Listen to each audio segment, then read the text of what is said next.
जय हिंद। मैं कार्तिक, सरस्वती ज्ञान यूट्यूब चैनल पे आपका स्वागत है।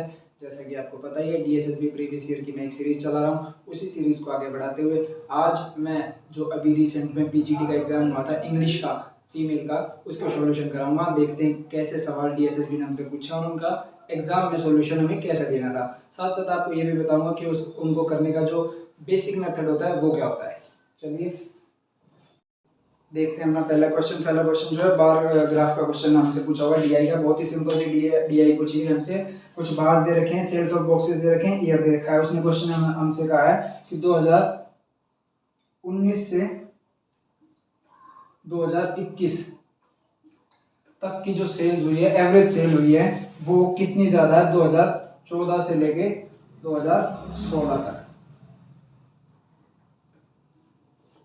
2016 तक की भी जो एवरेज सेल हुई है वो कितनी है। ठीक है, ये क्वेश्चन उसने हमसे पूछा है। वैल्यूज जब आप ऐड करेंगे 8 8 16 8 3 24, ये तो आएगा 2400। और जब 2014 से 2016 को आप ऐड करेंगे आएगा 6 6 18 120 1920। ठीक है, एवरेज सेल का है तो तीन ये हैं, तीन ईयर ये हैं। 3 से 3 डिवाइड करके हम इसको सोल्व भी कर सकते हैं, डायरेक्ट भी सोल्व कर सकते हैं। 3 की वैल्यू खत्म हो जाएगी। 2400 से 1920 का डिफरेंस हम करेंगे, कितना आएगा 480। 480 का जो है डिफरेंस आएगा। और किस पे पूछा उसने, 1920 पे पूछा है। मल्टीप्लाई बाय 100 करेंगे, 0 से 0 जाएगा, ये 4 बार जाएगा। और 1/4 की परसेंटेज वैल्यू 25%, या इससे काटेंगे 25%। हमारा क्या होगा आंसर। बहुत ही बेसिक और सिंपल क्वेश्चन है डीआई का पहला क्वेश्चन। उम्मीद करता हूँ आपको समझ में आया होगा। देखते हैं अपना अगला क्वेश्चन नंबर 2। कह रहा है कि किसी कार को बेचना है, उसका कॉस्ट प्राइस है 2.2 मिलियन। ठीक है, और उसको रिपेयर कराने में उसको 2 लाख रुपए और लगे और उसने बेचा 3 लाख रुपए में। तो उसका गेन परसेंटेज बताना है। सबसे पहले आपको पता होना चाहिए इस क्वेश्चन को करने के लिए कि मिलियन क्या होता है। 1 मिलियन 10 लाख होता है। ठीक है, 1 मिलियन जो होता है कितना होता है 10 लाख। लेकिन इसकी जरूरत थी नहीं इस क्वेश्चन में। कह रहा है जो सीपी है वो है 2.2 मिलियन। ठीक है, और उसने 2 लाख रुपए और, यानी 2.2 मिलियन का मतलब 22 लाख हो गया। 22 लाख। ठीक है, और उसने 2 लाख रुपए और लगा दिए रिपेयर करवाने में। अब वो उसको जो एसपी है जो बेच रहा है वो कितने में बेच रहा है, 30 लाख में बेच रहा है। तो उसका गेन परसेंटेज बताना है। 22 और 2 24 लाख उसका सीपी हो गया टोटल जब ऐड करेंगे हम। और उसने बेचा 30 लाख में, तो उसको कितना प्रॉफिट हुआ 6 लाख का। कितने पे, सीपी पे 24 लाख से लाख कट जाएगा। 1/4 की फ्रैक्शन कितनी होती है, परसेंटेज वैल्यू 25%। पहले का भी 25% आंसर था, दूसरे का भी 25% आंसर। उम्मीद करता हूँ आपको समझ में आएगा। बहुत ही बेसिक क्वेश्चन है। इस क्वेश्चन को करने के लिए ज्यादा दिमाग नहीं लगाना, मिलियंस के चक्करों में नहीं पड़ना, जीरो नहीं लगाना। क्वेश्चन में बैठ के पता चल रहा है आप जीरो लगाए जा रहे हैं लाख की, उससे कुछ नहीं होगा, टाइम वेस्ट होगा बस आपका। देखते हैं अगला क्वेश्चन जो है फ्रीक्वेंसी पॉलीगॉन शो का है। उसने कहा है कि सक्सेस रेट दे रखी है, ईयर्स दे रखे हैं। उसने कहा जो रेट दे रखे है वो सक्सेस रेट दे रखे है। क्वेश्चन में हमसे फेलियर रेट पूछा हुआ है। इस क्वेश्चन में सिर्फ ये एक बात थी जिस पे फोकस करना था कि कौन से ईयर का, 15 16 17 का। 15 16 17 को जब आप ऐड करेंगे 71 58 57 ऐड करेंगे कितना आएगा 186। सक्सेस रेट जो है वो 186 है आउट ऑफ 300। तो जो फेलियर रेट होगी वो कितनी होगी 114। उसने पूछा है एवरेज फेलियर रेट का परसेंटेज, तो ये 114 उसका फेलियर रेट है। 3 ईयर का पूछा है, 3 से डिवाइड कर दूंगा, कितना आएगा 32%। हमारा आंसर मल्टीप्लाई बाय 100 करेंगे, परसेंट उसका लग जाएगा। ठीक है, देखिए डीआई के क्वेश्चन पिछली बार जो पीजीटी का एग्जाम हुआ था 2018 में, उसमें काफी अच्छे पूछे गए थे। लेकिन अब की बार जो डीआई के क्वेश्चन पूछे जा रहे हैं बहुत ही बेसिक पूछे जा रहे हैं। उसमें आपको ज्यादा दिमाग लगाने की जरूरत नहीं है, ज्यादा कैलकुलेशन करने की जरूरत नहीं है। सिंपल क्वेश्चन है, सिंपल उनके आंसर है। बढ़ते हैं अगले क्वेश्चन की तरफ। क्वेश्चन नंबर 4 कह रहा है एचसीएफ और एलसीएम दो नंबर का 16 और 32 है और उनका numbers differ by 16, then find the positive difference of their reciprocal. Question में कुछ भी नहीं दिया, सब कुछ उसने क्वेश्चन में ही दे दिया, आपको कुछ ज्यादा नहीं सोचना। कह रहा है एचसीएफ और एलसीएम दो संख्याओं कितना 16 और 32, और जो इनका डिफरेंस है, जो दो संख्याएं हैं उनका डिफरेंस कितना है 16 दे रखा है। तो यानी जो पहली संख्या और दूसरी संख्या वो 16 और 32 ही होंगी। कैसे? इनका डिफरेंस 16 है, हाँ है। इनका एलसीएम 32 है, बिल्कुल है। इनका एचसीएफ 16 है, बिल्कुल है। यानी पहली और जो दूसरी संख्या है वो हमारी 16 और 32 ही होंगी। उसने क्वेश्चन में हमें कंफ्यूज करने की सोची, लेकिन हम कंफ्यूज नहीं होंगे एग्जाम में, ठीक है। अब उसने हमें क्वेश्चन में क्या कहा है, इनका डिफरेंस बताना है रेसिप्रोकल्स का, यानी 1/32 माइनस 1/16 हमें बताना है। तो इनका एलसीएम कितना होगा 32। जब हम करेंगे ये पहले ही आएगा 1/16 माइनस 1/32, 32 इनका एलसीएम होगा, ये 2 होगा माइनस 1 होगा, यानी 1/32। 1/32 जब आप सॉल्व करेंगे सबसे पहले पॉइंट लगेगा, एक जीरो आएगा। अब भी ये 32 से डिवाइड नहीं हो रहा, अब एक जीरो लगेगा, अब ये 32 से डिवाइड होगा, कितने पे जाएगा 3 पे, 32 या 96। तो यानी जो ऑप्शन होगा वो हमारा 0.03 करके होगा, और उसमें ऑप्शन में सिर्फ एक ही है 0.03125। यही हमारा आंसर होगा। इसको बैठ के एग्जाम में सॉल्व नहीं करना है, हमें सिर्फ एक दो डिजिट देखनी है, निकालनी है और ऑप्शन के थ्रू हमें इसे सॉल्व करना है। उम्मीद करता हूं आपको समझ में आएगा। बहुत ही सिंपल सा बेसिक क्वेश्चन था एचसीएफ एलसीएम का। बढ़ते हैं अगले क्वेश्चन की तरफ। अगला क्वेश्चन जो है उसकी लैंग्वेज काफी अच्छी दे रखी है और क्वेश्चन भी काफी लेंथी है, जिसको पढ़ने में भी टाइम लगेगा, एग्जाम में मैं समझ सकता हूँ। क्वेश्चन में कह रहा है 20% of the students are age 8 years. यानी अगर मैं सपोज मान लूँ 100 टोटल बच्चे हैं किसी क्लास में, उनका 20% जो है वो 8 साल के हैं, यानी 20% यानी 20 बच्चे जो होंगे वो 8 साल के होंगे। फिर कह रहा है जो remaining 50% of the remaining students of 10 years, जो रिमेनिंग बचे कितने, 100 में से 20 हो गए, 80 बचे, 80 का 50% कितना होगा 40 हुआ। 40 स्टूडेंट जो हैं वो हैं 10 साल के, ठीक है। और फिर कह रहा है जो बाकी जो बच गए 40 ही बच गए वो हैं 15 साल के, ठीक है। यहां से अभी तक ये इक्वेशन बनी, इतने स्टूडेंट और इनकी एज ये है, 20 स्टूडेंट 8 साल, 40 स्टूडेंट 10 साल और 40 स्टूडेंट 15 साल के जो हैं स्टूडेंट टोटल है। उसने कहा what is the percentage of the average age of the students to the average age of the teachers which is 25। यानी टीचर की जो एवरेज एज है वो उसने हमें दी है 25 ईयर्स, ठीक है।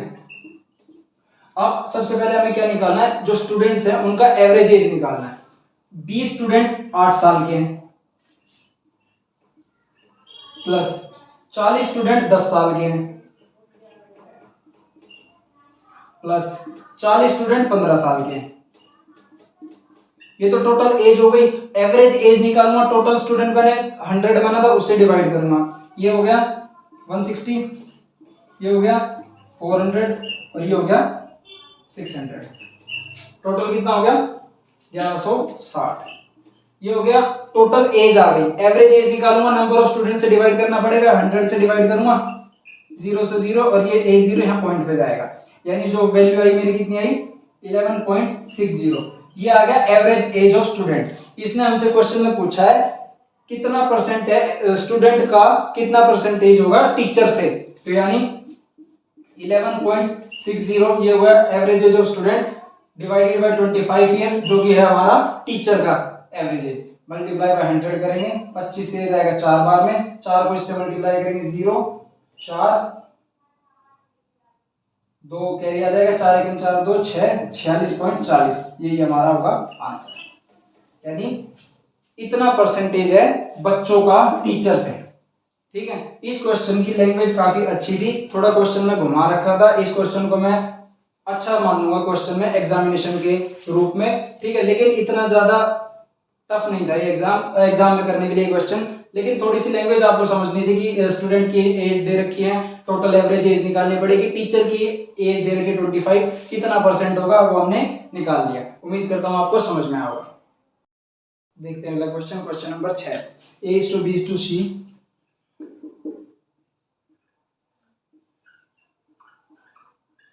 उसने हमें दिया हुआ 2:4:7 और उसने हमसे क्वेश्चन में क्या पूछा है A/B is to B by C to C by A क्या होगा। बहुत ही सिंपल सा question. A by B, A B C की वैल्यूज ये दे रखी हैं, उनका फ्रैक्शनल में हमें रेशियो निकालना है। 2/4, 4/7 और 7/2। इनका एलसीएम लेंगे 28 आएगा, 28 से सबको मल्टीप्लाई कर दूंगा मैं, तो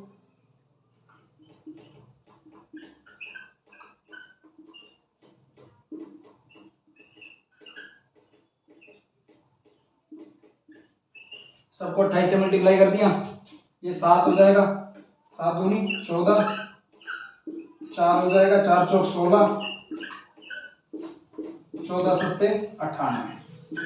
2 से सिंप्लीफाई करूंगा, ये 7 हो जाएगा, ये 8 हो जाएगा और ये 49 हो जाएगा, और ये हमारा आंसर होगा। बहुत ही सिंपल सा क्वेश्चन, उम्मीद करता हूँ सभी एग्जाम में से सही करके आए होंगे।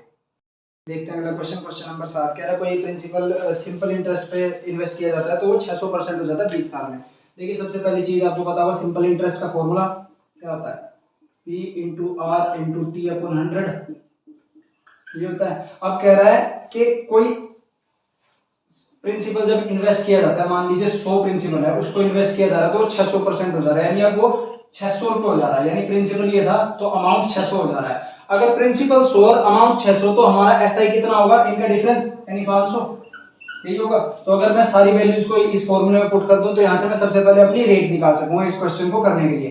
500 अगर मेरा एसआई है, पी मेरे को दे रखा है, मैंने जो जूम करा वो 100 रुपए, रेट निकालनी है, टाइम दिया 20 साल अपॉन 100 से ये कट गया, ये जाएगा 25, यानी जो रेट आई वो आई 25%। सबसे पहली चीज इस क्वेश्चन में हमें रेट निकालनी थी। अब उसने क्वेश्चन में कहा है कंपाउंड इंटरेस्ट निकालना है 5 लाख का 2 साल का। ठीक है, देखिए कंपाउंड इंटरेस्ट निकालने के बहुत सारे तरीके हैं, आप कोई भी यूज कर सकते हैं, इसका फ्रैक्शन वैल्यू करके भी कर सकते हैं, मैं आपको डायरेक्ट बता देता हूं।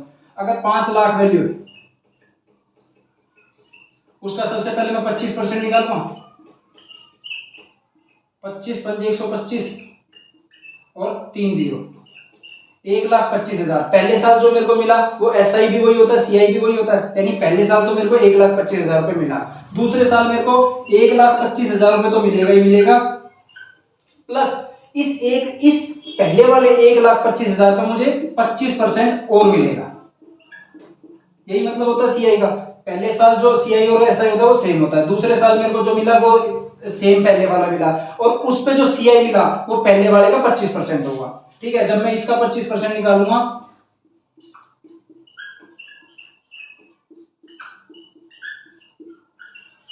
दो जीरो से 2 जीरो काट दी, 25 जीरो जीरो, 25 पंजे 125 का 5, 80 लगा 12, 25 दूनी 50 और 12 62 का 2, 80 लगा 6, 25 एकम 25 और 6 31, यानी 31,250 रुपए मुझे और मिलेंगे। 1,25,000, 1,25,000, 2,50,000 हो गए और 31,250 और मिलेंगे, यानी 2,50,000 और प्लस में जब इस वैल्यू को ऐड करूंगा टोटल कितना आएगा, 2,81,250 रुपए। ये मेरा 5 लाख पे 2 साल का 25% की रेट से इंटरेस्ट होगा। इस क्वेश्चन को करने के लिए इतना आपको पेन चलाना ही पड़ेगा। उम्मीद करता हूं आपको समझ में आएगा। देखते हैं अगला question. Question number 8, volume of कौन दे रखा है 32-34 क्यूबिक सेंटीमीटर। वॉल्यूम ऑफ कौन 32-34 क्यूबिक सेंटीमीटर दे रखा है। ठीक है, हाइट दे रखी है हमें 7 सेंटीमीटर, रेडियस पूछा हमसे। देखिए वॉल्यूम ऑफ कोन का formula 1/3 pi 22/7 R square, H दे रखा 7, इसकी वैल्यू दे रखी है 32-34। जब मैं इसको सिंप्लीफाई करूंगा 2 11 दूनी 22, 11 में 11 चौक 44, 2 से फिर सिंप्लीफाई करूंगा 1 चौके 8 2 7 14। ठीक है, और 7 से ये 7 गया। ठीक है, अब ये 3 इज इक्वल टू के यहाँ जाके मल्टीप्लाई हो जाएगा। जब इसकी मैं फ्रैक्शन करूंगा तो ये कितना आएगा 21 इंटू 3, यानी 7 1 मिनट 147 का जब फ्रैक्शन देखेंगे कितना होता है, 7 से अगर मैं इसको सिंप्लीफाई करूं 21 इंटू 3 ये बनेगा, 21 में एक 7 है एक 3 है,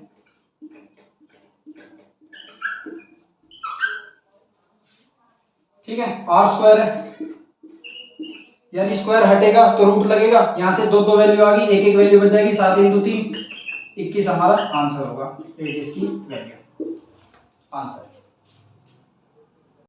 देखते हैं अगला क्वेश्चन, क्वेश्चन नंबर 9 कह रहा है bowler has considered 52 24 38 66 run last 4 inning, यानी उसने अपनी लास्ट की जो 4 इनिंग है उसमें इतने रन दे दिए, ठीक है। How many runs he can considered in the next inning to keep his average between 40 से 45। देखिए कितना सिंपल क्वेश्चन है, 4 इनिंग में उसने 52 24 38 और 66 रन दे दिए, कह रहा पांचवी इनिंग, अगली इनिंग पांचवी इनिंग में उसका जो एवरेज है 40 से 45 के बीच रहना चाहिए, तो उस इनिंग में कितने रन दे सकता है। देखिए इन सबको जब ऐड करेंगे 52 38 90 66 24 90 180 हो गया, ठीक है।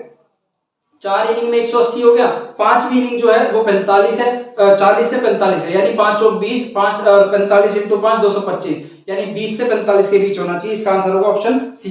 कैसे करेंगे देखिए, 52 24 38 और 66 ये उसने 4 इनिंग में रन दे दिए, जब ऐड करेंगे 90 ये 90 टोटल 180 हो गया, 180 जो वो कितना हुआ 4 पारी का, ठीक है। अब वो कह रहा है जो एवरेज है वो 40 से 45 के बीच रहना चाहिए, पांचवी पारी होगी यानी पांचवी पारी होगी दोनों, जब मैं पांचवी पारी से मल्टीप्लाई करूंगा ये आएगा कितना 200 और ये आएगा 225, यानी अगली पारी जो पांचवी पारी है वो कितने ज्यादा रन बनाएगा, या तो 20 बनाएगा या 45, तो जो x होगा हमारा, जो एवरेज होगी हमारी, एवरेज से या तो 20 ज्यादा बनाएगा या 45 कम बनाएगा, और यही उसने हमें ऑप्शन में दिया हुआ, 20 44 दे रखा है, 19 45 दे रखा है, 20 45 दे रखा है और 19 44 दे रखा है, तो क्या आंसर होगा हमारा 20 से ज्यादा बनाएगा और 45 से कम बनाएगा, एवरेज को पांचवी पारी में 40 से 45 के बीच रखने के लिए। देखते हैं अगला क्वेश्चन, क्वेश्चन नंबर 10 कह रहा है एक मिक्सचर है 280 लीटर का, 280 लीटर का एक मिक्सचर है जिसमें वाटर, मिल्क और वाटर का जो रेशियो है कितना है, मिल्क और वाटर का रेशियो 4:3। तो अगर मैं वैल्यू निकालूं 4:3 की, 4 और 3 7 यूनिट, 7 यूनिट की वैल्यू अगर 280 है तो 7 यूनिट की वैल्यू अगर 280 है तो 1 यूनिट की वैल्यू कितनी होगी 40, 40 को यहाँ मल्टीप्लाई करूंगा, 40 को यहाँ मल्टीप्लाई करूंगा, तो जो मिल्क हो गया वो 160 हो गया और जो वाटर हो गया वो 120 लीटर, ये ओरिजिनल वैल्यू होगा आ गई हमारी, जो हमने रेशियो में दी हुई थी उससे कन्वर्ट करी। अब वो कह रहा है how many litres of water is to be added, कितना पानी मिलाया जाए कि जो इनका जो रेशियो है वो 1:2 हो जाए।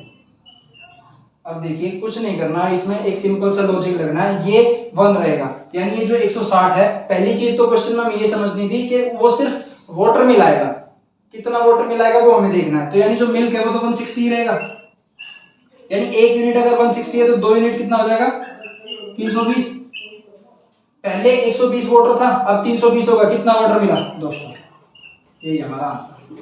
और यही उसने हमसे पूछा था कि कितना पानी मिलाया जाए 1:2 करने के लिए। उम्मीद करता हूँ आपको समझ में आया। देखते हैं अगला क्वेश्चन, क्वेश्चन नंबर 11 कह रहा था area of triangle is, rectangle is 20 square centimetre, कोई आयत है, इसका जो एरिया है वो दे रखा है 20, ठीक है। अब कह रहा है इसकी एक साइड दूसरी साइड से 25% लॉन्गर है, 25% की फ्रैक्शन 1/4, यानी अगर एक लेंथ उसकी 4 है तो एक लेंथ उसकी 5 होगी, हमें पता लेंथ बड़ी होती है ब्रेथ से, यानी ये 5 होगी, ये 4 यूनिट होगी, अगर मैं इनको मल्टीप्लाई करूंगा तो एरिया निकलेगा 5 और 20, और वैल्यू दे रखी है BC, यानी जो हमारी रियल वैल्यू है साइड की वो 5 सेंटीमीटर और 4 सेंटीमीटर ही होगी, ये हमने फाइंड आउट कर लिया। अब अगली स्टेटमेंट क्या कह रहा है, 4 स्क्वायर 1.5 सेंटीमीटर के को हर कोने में से निकाले जाते हैं। देखिए अगर 4 स्क्वायर 1.5 ईच के अगर निकाल ले जाते हैं तो पूछ रहा है find the percentage of area uncurved out of the rectangle, यानी ये जो एरिया बच गया, जो बच गया उसका परसेंटेज बताना है। सबसे पहली चीज इसका एरिया जो है रेक्टेंगल का वो तो 20 दे ही रखा है, हमें 4 स्क्वायर निकालने हैं 1.5 के, अगर स्क्वायर की एक साइड अगर 1.5 दे रखी है तो उसका एरिया कितना होगा, इसका स्क्वायर यानी 2.25 और टोटल कितने स्क्वायर निकलेंगे 4, 4 से मल्टीप्लाई करूंगा टोटल कितना आएगा 4 दूनी 8 25 चौक 100 यानी 9, यानी 9 सेंटीमीटर स्क्वायर जो है वो ले लिया स्क्वायर्स में। तो जो बच गया एरिया वो कितना बचा, 20 में से 9 गया कितना बचा 11 बचा अनकर्ड, 20 में से मल्टीप्लाई 100 5 और 11 पंजे 55%, यानी 55% अनकर्ड एरिया बचा रेक्टेंगल का जो स्क्वायर से अलग था। क्वेश्चन बहुत इजी था, इसे बिना पेन के एग्जाम में सॉल्व किया जा सकता है। उम्मीद करता हूं आपको समझ में आएगा। देखते हैं अगला क्वेश्चन, क्वेश्चन नंबर 12 कह रहा है what is the percentage change in the volume of a cuboid if the length and breadth are increased by 100% and height is reduced by 70%। देखिए सबसे पहली चीज क्यूबॉइड है, उसके वॉल्यूम का फॉर्मूला क्या होता है length into breadth into height, ये होता है। कह रहा है लेंथ जो है वो लेंथ और ब्रेथ जो है 100% बढ़ी है, यानी 100% बढ़ी का मतलब कोई वैल्यू 1 से 2 हुई है, यही होता है 100% की फ्रैक्शन का मतलब। लेंथ 1 से 2 हुई, ब्रेथ भी कह रहा है 100% बढ़ी है यानी 1 से 2 हुई, और जो हाइट है वो कह रहा है 70% डिक्रीज हुई, 70% यानी 7/10, 10 से 7 कम हुई, तो 10 से कितनी हुई 3, ठीक है 7 कम हो गई तो 3 बची।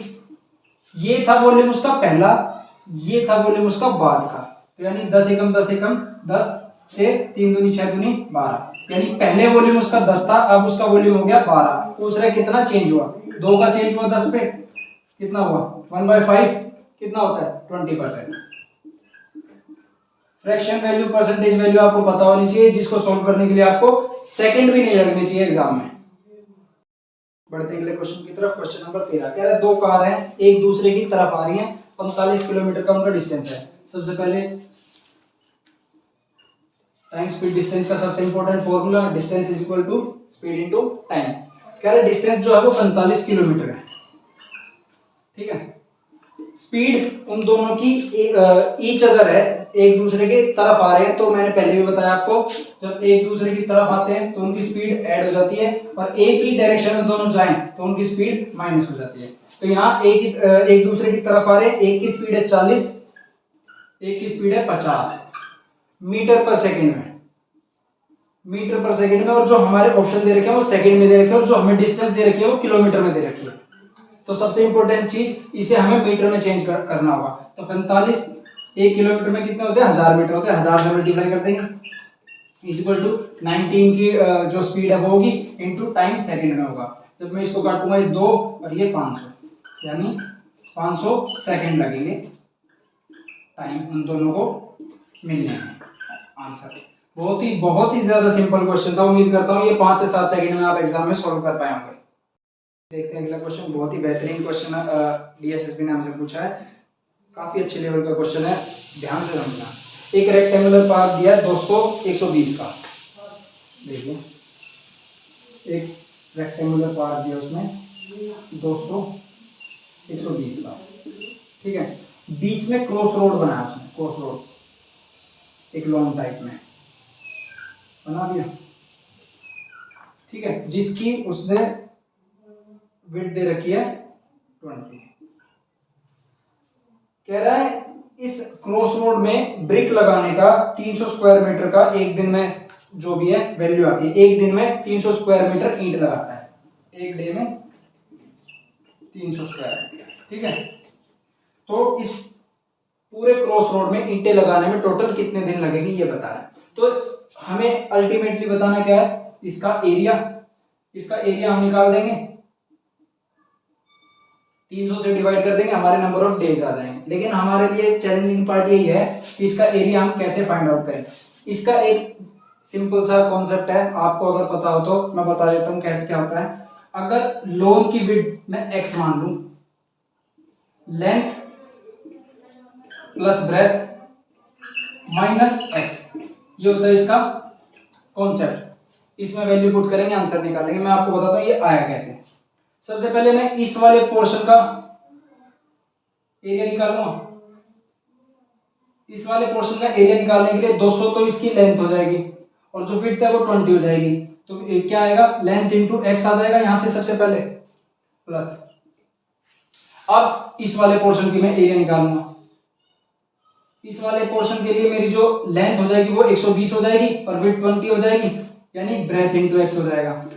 लेकिन इस पोर्शन में ये वाला जो स्क्वायर है ये 2 बार ऐड हो गया, बीच में जो स्क्वायर बन रहा है ये 2 बार ऐड हो गया, तो इसे हमें एक बार माइनस करना पड़ेगा, यानी माइनस हमें क्या करना पड़ेगा, x का स्क्वायर। ये जो स्क्वायर बन रहा है x का बनेगा, जो 20 हमारी विड्थ दे रखी है उसका बनेगा। जब यहां से मैं x को कॉमन लूंगा तो मेरे पास क्या बचेगा, यहाँ से सबसे पहले l बचेगा प्लस यहाँ से b बचेगा और यहाँ से x बचेगा। ये हमारा रिजल्ट है, यही रिजल्ट मैंने आपको यहाँ लिखवाया है। अब इसमें सिंपली वैल्यू पुट करेंगे, x की वैल्यू 20, लेंथ हमारी 200 और 120 कितना हो गया 320, माइनस कर दूंगा 20, कितना हुआ 20 इंटू 300, ये आ गया एरिया। एक दिन में 300 लगा रहा है, कितने दिन लेगा, बटे में 300 कर दूंगा, कट जाएगा 20, हमारा आंसर बच जाएगा। यानी टोटल 20 दिन लगेंगे उसे इस पोर्शन में, पूरे पोर्शन में ईंटें लगाने में। काफी अच्छा क्वेश्चन था, उसका एक कॉन्सेप्ट, एक रिजल्ट आपको पता होना चाहिए था। अगर आपको ये रिजल्ट नहीं भी पता तो आप उसको एग्जाम में ऐसे सोल्व कर सकते हैं जैसे मैंने बताया। सबसे पहले इसका एरिया निकालेंगे तो इसके लिए लेंथ ये हो जाएगी और इसकी ब्रेथ 20 हो जाएगी। फिर इस वाले का एरिया निकालेंगे, इसके लिए लेंथ 120 हो जाएगी और ब्रेथ इसकी 20 हो जाएगी। बीच में जो स्क्वायर बचा ये 2 बार आ गया, इस वाले एरिया में भी आ गया, इस वाले एरिया में भी आ गया, तो हमें एक बार इसका एरिया माइनस करना पड़ेगा, वो 20 का स्क्वायर हो जाएगा। यहां से मैंने ये रिजल्ट आपको निकाल के बता दिया, वैल्यू पुट करी, विद इन सेकेंड्स हमारा आंसर निकल जाएगा। चैलेंजिंग नहीं कहूंगा, लेकिन अगर कॉन्सेप्ट आपको बताया तो बहुत ही बेसिक क्वेश्चन है। बढ़ते हैं अगले क्वेश्चन की तरफ। क्वेश्चन नंबर 15 कह रहा है 4 अंकों की सबसे बड़ी संख्या जो 12 से डिविजिबल है उसको 15 से जब डिवाइड किया जाता है तो क्वेश्चन क्या आता है। 4 अंकों की सबसे बड़ी संख्या जो 12 से डिविजिबल होगी, आपको एग्जाम में करना नहीं है, डायरेक्ट पता होना चाहिए, 999 होगा, लेकिन फिर भी मैं आपको बता देता हूँ कैसे करेंगे। 4 अंकों की सबसे बड़ी संख्या ये होगी, इसको जब मैं 12 से डिवाइड करूंगा 96, 3 रिमेनिंग 9, 3,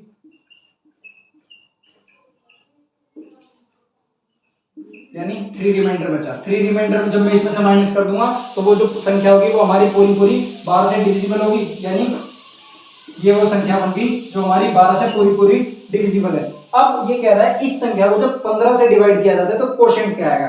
इसको जब मैं 15 से डिवाइड करूंगा, 15 6 90,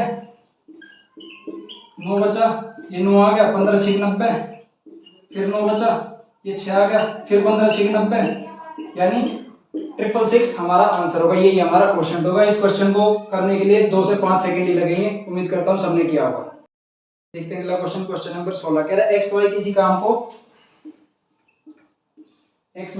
को 30 और 45 दिन में कर रहे हैं, ठीक है। फिर ये 12 दिन तक काम कर रहे हैं, उसके बाद सी ज्वाइन कर रहा है और सी जो है पूरे काम को 36 दिन में कर सकता है। इसको भी ऐड कर लिया हमने। इनका एलसीएम कितना होगा 180, 6, 4 और ये 5।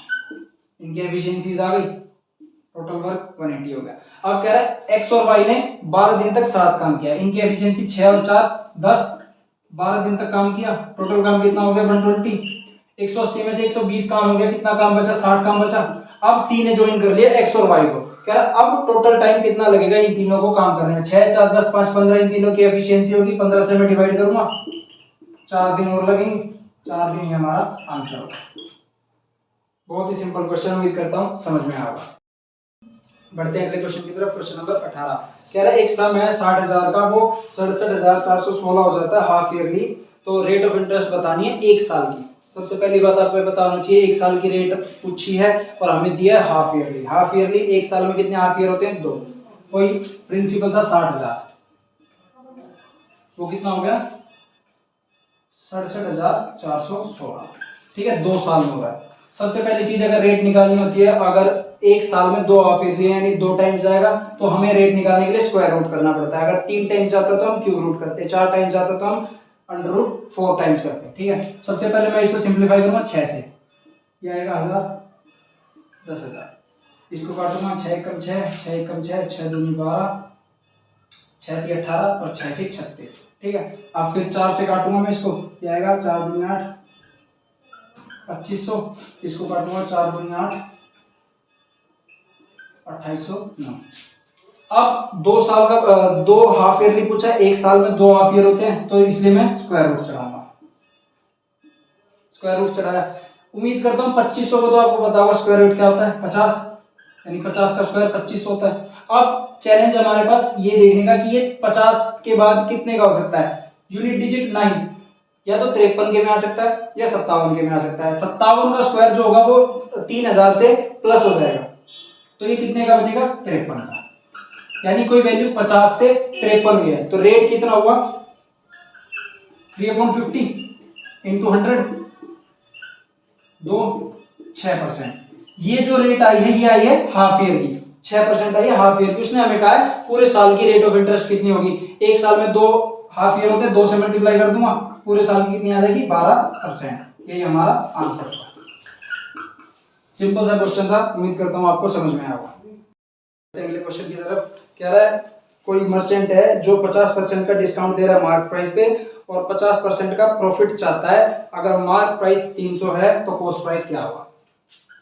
सीपी, एसपी और एमपी, 3 चीज होती है, आपको पता होगा। मार्क प्राइस पे 50% का डिस्काउंट दे रहा है, 50% की फ्रैक्शन कितनी होती है, 1/2, यानी 2 की अगर मार्क प्राइस है 2 तो 1 का डिस्काउंट दे दिया तो उसका एसपी कितना बचा, 1। फिर प्रॉफिट भी 50% कह रहा है, यानी अगर सीपी अगर उसका 2 है, 1 का प्रॉफिट चाहता तो एसपी कितना होगा, 3। जब मैं इसको सिंप्लीफाई करूंगा ये 2 हो जाएगा, ये 3 हो जाएगा और ये 6 हो जाएगा।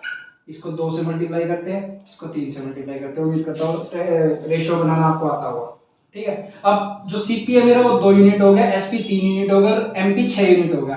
क्वेश्चन में उसने एमपी की हमें वैल्यू दी हुई है कितनी, 300। 6 यूनिट की वैल्यू अगर 300 तो 1 यूनिट की वैल्यू कितनी हो जाएगी, 50। उसने हमसे क्वेश्चन में पूछा है सीपी की वैल्यू, 1 यूनिट की अगर 50 है तो 2 यूनिट की कितनी हो जाएगी, 50 से मल्टीप्लाई करूंगा तो 100 हमारा क्या होगा, आंसर। बहुत ही सिंपल सा क्वेश्चन, उम्मीद करता हूं आपको समझ में आया होगा। देखते हैं अपना आखिरी क्वेश्चन, क्वेश्चन नंबर 20। कह रहा है एक ट्रेन है, क्रॉस कर रही है किसी पोल को 30 सेकंड में। ट्रेन की स्पीड अगर 120 किलोमीटर पर आ रहा है तो लेंथ ऑफ ट्रेन क्या होगी। आपको एक कॉन्सेप्ट सबसे पहले पता होगा कि अगर कोई भी ट्रेन किसी पोल को या किसी पत्थर को क्रॉस करती है तो जो लेंथ कवर करती है वो अपनी ही लेंथ होती है, खुद की जो डिस्टेंस होती है वही कवर करती है। बस इसमें एक यही कॉन्सेप्ट समझना था, distance is equal to speed into time. Distance वही होगा जो ट्रेन का होगा, तो उसको मैं मान लेता हूं x, ठीक है। स्पीड दे रखी ट्रेन की मेरे को 120 किलोमीटर पर आवर में, ठीक है। ऑप्शन अगर मैं देखता हूं तो ऑप्शन भी मुझे दिए हुए हैं किलोमीटर में, तो जो टाइम दिया हुआ उसने टाइम दिया हुआ मुझे सेकंड्स में, 30 सेकंड्स। तो सबसे पहले मुझे सेकंड को आर में चेंज करना पड़ेगा, किलो सारी वैल्यू को 1 यूनिट में रखते हैं। अगर ये किलोमीटर है, ये किलोमीटर पर आर है, तो इसको आर में करना पड़ेगा। एक घंटे में कितने सेकंड होते हैं, 3600 सेकंड होते हैं, यानी 30 सेकंड को अगर मैं आर में कन्वर्ट करूंगा तो डिवाइडेड बाय 3600 करना पड़ेगा मुझे, ठीक है। 0 से 0 गया, 3 से 120 जाएगा और 120 से 120 कट जाएगा, यानी वैल्यू हमारी कितनी बचेगी, 1। यानी x की वैल्यू कितनी आ गई, 1 किलोमीटर। और ये 1 किलोमीटर वही डिस्टेंस है जो उस ट्रेन की खुद की लेंथ है। आंसर हमारा होगा 1 किलोमीटर। उम्मीद करता हूं आपको समझ में आया। इस शिफ्ट के हमने 20 क्वेश्चन कंप्लीट कर लिए हैं। एक दो क्वेश्चन मुझे ऐसा लगा था जिसकी लैंग्वेज थोड़ी अच्छी है और थोड़े से चैलेंजिंग है, उसके अलावा मुझे कोई भी क्वेश्चन ऐसा नहीं लगा जिसमें किसी स्टूडेंट को फंसना था एग्जाम में। लेकिन कुछ रिव्यूज मिले थे मुझे इस एग्जाम के, पीजीटी फीमेल इंग्लिश का सेट है ये, तो स्टूडेंट्स बता रहे थे एग्जाम देने के बाद कि जो मैथ का पोर्शन था काफी लेंथी आया हुआ था, काफी कैलकुलेटिव आया था। मैंने आपको सॉल्व करके दिखाया, कुछ भी ज्यादा कैलकुलेटिव नहीं था, ज्यादा टफ नहीं था। लेकिन एग्जाम में बैठने के बाद आपका सेंस ऑफ माइंड अच्छे तरीके से काम करे, इस पे आपको वर्क करना पड़ेगा। आपको अपनी थॉट प्रोसेस को थोड़ा सा और डेवलप करना पड़ेगा, कैलकुलेशन फास्ट करनी पड़ेगी। एग्जाम में अगर सिलेक्शन चाहिए तो इतना एफर्ट तो आपको खुद करना पड़ेगा, प्रैक्टिस आपको ज्यादा से ज्यादा करनी पड़ेगी ऐसे क्वेश्चनों को एग्जाम में जल्दी टाइम्स में सॉल्व करने के लिए। 20 क्वेश्चन हमने कंप्लीट कर लिए हैं। उम्मीद करता हूँ आपको सारे क्वेश्चन समझ में आए होंगे। अगर मेरा पढ़ाया आपको अच्छा लग रहा है तो वीडियो को लाइक करें, कमेंट करें, शेयर करें, चैनल को सब्सक्राइब करें। जय हिंद, धन्यवाद।